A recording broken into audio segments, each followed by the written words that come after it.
Man's best friend. The worst part of the day was always the journey home. Harriet Brown, 36, unmarried, with a job she did dutifully and friends who were fond but forgettable, stepped off of the number 9 bus and onto the damp pavement of Linton Street. Her sensible shoes clicked once, twice, then squelched where the curb met the puddle. It had rained, of course. It always rained on Tuesdays. Harriet thought of Tuesdays as small punishments for surviving Monday. But the worst part wasn't the rain, or the workday, or even the 3 teenage boys who barked sarcastically at her as she passed by. The worst part was simply the time it took. 22 minutes from school to doorstep. 22 minutes before she could open that front door and be greeted by him, Mr. Darcy. The door creaked open. He was there in an instant, tail wagging like a metronome on speed, claws ticking on the laminate. Harriet dropped to her knees without thinking, and was instantly rewarded with warm, fishy licks across the cheek. "Oh, my darling boy," she whispered into his scruff. "Did you miss me? Did you?" Mr. Darcy barked, wriggled, and ran in tight, joyous circles around her. Of course he had missed her. He always did. Harriet fixed herself a weak tea and a dry crumpet. She sat on the sofa in her school blouse and skirt, unwinding like an old spool. Mr. Darcy curled into the crook of her legs, chin resting on her shin.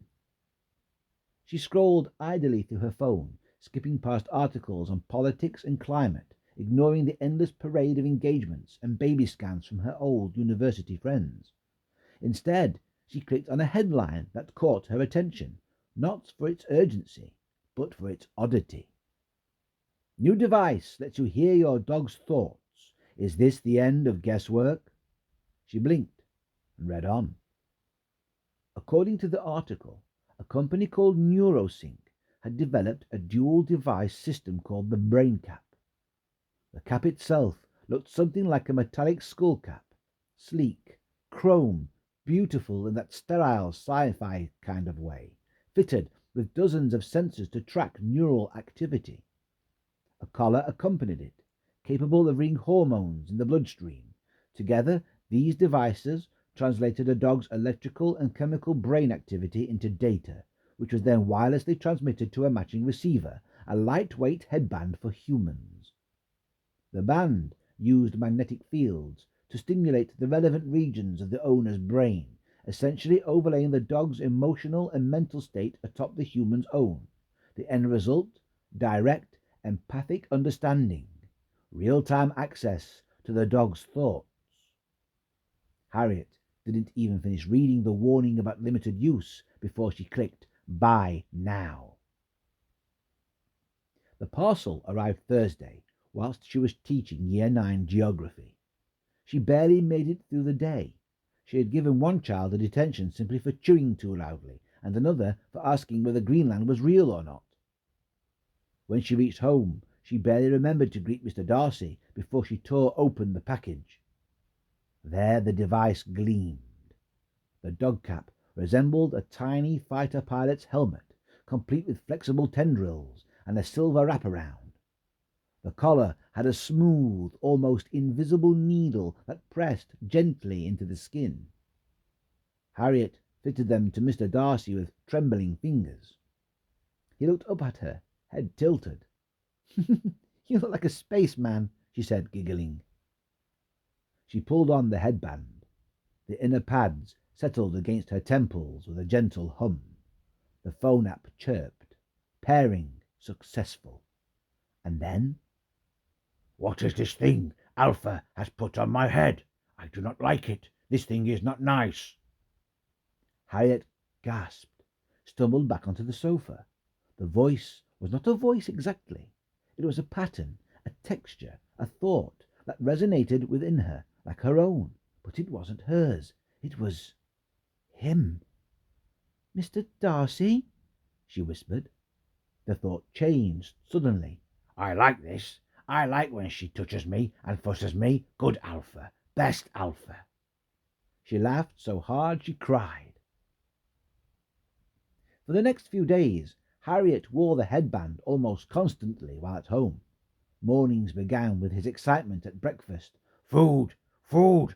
Food! Evenings were calm and warm, full of curled-up contentment. Safe, warm, Alpha is here. I am home. She found herself talking more too, saying things she might have once kept buried. You really do love me, don't you? She whispered one night. Mr. Darcy's thought was immediate and clear. Always. The app suggested no more than 30 minutes use per day. Harriet ignored that. Soon she took to slipping the headband on during her lunch break at school, curious about what Mr. Darcy did when she was gone. Usually he napped. Sometimes he trotted from window to window. But once, during a quiet Wednesday lunchtime, she felt it, his mood shifting. Excitement, then alarm, and then anger. Oh, is this Alpha? No, not Alpha. No, not Alpha. Nasty mailman. And then growling and barking. Harriet was on her feet in the classroom, snarling, scratching at the door with both hands. It took her a full 10 seconds to realize what she was doing. A fellow teacher watched through the glass with open-mouthed concern. She removed the headband immediately. Saturday morning, the park was crisp with spring. Harriet strolled the green with Mr. Darcy bounding ahead, tail high, a tennis ball bouncing in his jaw. She wore the headband again. The shared delight of chasing the ball lit her brain with electric glee. She laughed as he laughed. They were, for once, truly playing together. Then, Stranger, I do not like stranger. Harriet glanced up. A man was walking towards them on the path, tall, smiling, hands in coat. She felt the surge of territorial aggression. Her space, her Alpha, her ball. She growled, baring her teeth, and before she knew it, she had crossed the path in a sprint, snarling and lunging. The man shouted and reeled back. She caught a glimpse of horrified parents and frightened children looking. Then came the embarrassment, hot, sharp, the human brain reasserting itself. She fled the park with Mr. Darcy in tow, cheeks flushed red and shame trailing behind her like a second tail. She tried not to use the device for 2 days. By Sunday evening she was trembling. It was like withdrawal. She sat alone on her sofa, staring at the little helmet on the coffee table. I'm not crazy, she whispered. I'm just lonely. She put on the headband. Tuesday evening, the light was thinning as they walked home. Mr. Darcy prancing ahead, proud with his chrome headgear. Harriet was humming. Their brains were twined. Her mood was lifted with his. Then a sudden spike, sharp, predatory. Cat! It sprang over a white fence, tail puffed. Mr. Darcy barked. Harriet snarled, and both ran forward. Get it! Chase it! Kill it! She thought. He thought. The cat bolted across the road. Mr. Darcy was first, Harriet close behind. The screech of brakes was a full second too late. The sound was a wet thud. The light was blinding. The pain was cosmic. They said the car had no chance of stopping. That the little dog shot into the road like a bullet. That Harriet had thrown herself after him, trying to pull him back. That the car stopped, but just not in time.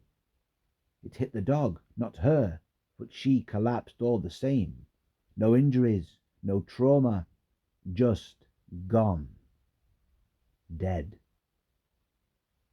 The bystanders were the ones who noticed the odd details, the shiny headgear, the crackling wires, the faint smell of ozone. A woman called the emergency services. A man wrapped Mr. Darcy in his coat and cried. When the paramedics arrived, they found a woman lying on the sidewalk with a trickle of blood from her nose and a handful of dog treats still warm in her palm. The chrome headband was still humming faintly. They buried her with Mr. Darcy in the same plot. Some said it was a malfunction. Others said it was brain trauma caused by overexposure to electromagnetic resonance. The manufacturer went silent. A recall was issued, refunds offered. But the dog owners didn't care, not really. They knew what they had seen, what they had felt. One owner, a middle-aged man with a pug named Buster, said later, "Maybe it's for the best. That kind of love, it's not made to be shared that deeply. It burns too hot." And in her classroom, on the shelf above the whiteboard, sat a drawing a student had made months before. Miss Brown walking her little dog beneath the trees, both of them smiling. The caption read, "Man's best friend."